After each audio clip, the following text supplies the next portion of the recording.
It's so quiet, it's so comfortable. It's not a GS, it's not an IS, but it's also not the big truck either. It's kind of the perfect in between.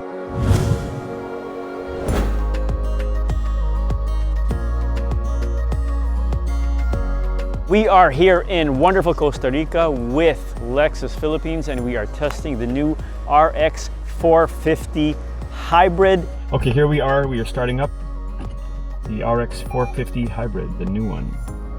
That's a funky start screen. The start screen is good because you can't tell the car started. You can hear the aircon. There, the engine came on.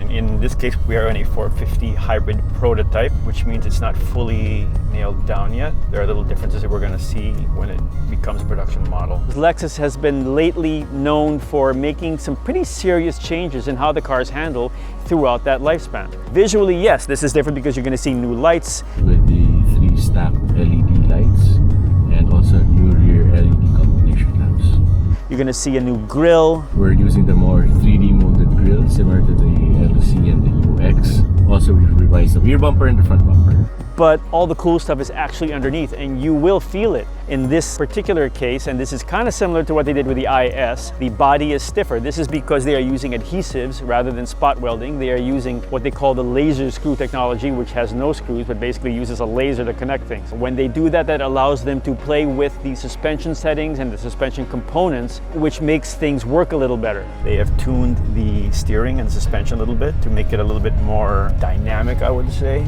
It also has the added benefit of making things more quiet. It improves noise, vibration, and harshness characteristics. This is not something you could do before when you were welding these things together. You couldn't weld points that close together because you would have problems caused by heat.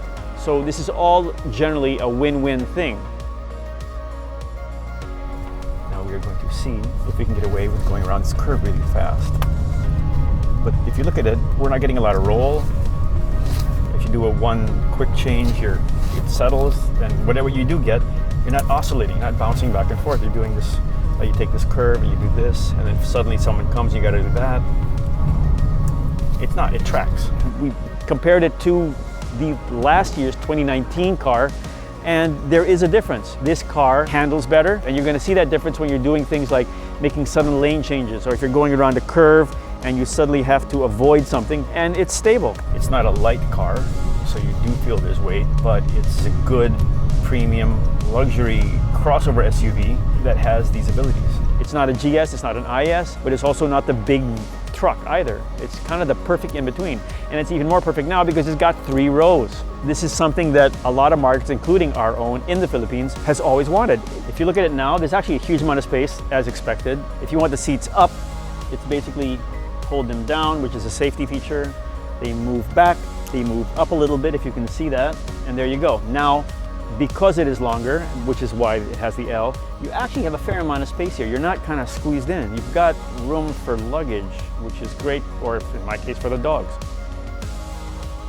It's just kind of the best of all the worlds, which is what Lexus wanted to do. They have this yet philosophy, which is we want to improve handling, yet we want to improve comfort. They want to improve comfort, but they want to improve sportiness. They want to improve efficiency, but they want to improve power. These things generally don't go together, but now because of everything from modern technology for production to modern computing power, that all works. This is a great example of that. This is supporting your lifestyle. It's not demanding it of you. It's this omotanashi idea, which is basically treating someone like they are your guest in your home. They try to predict what you want, anticipate your needs. It's very intuitive, and it's just a pleasant drive. We really, really like the hybrids, and their hybrid systems are awesome. They're pleasant, but they're not docile. They're not underpowered. There's as much power as you would want, and you can always spec it up if you do. So we like it.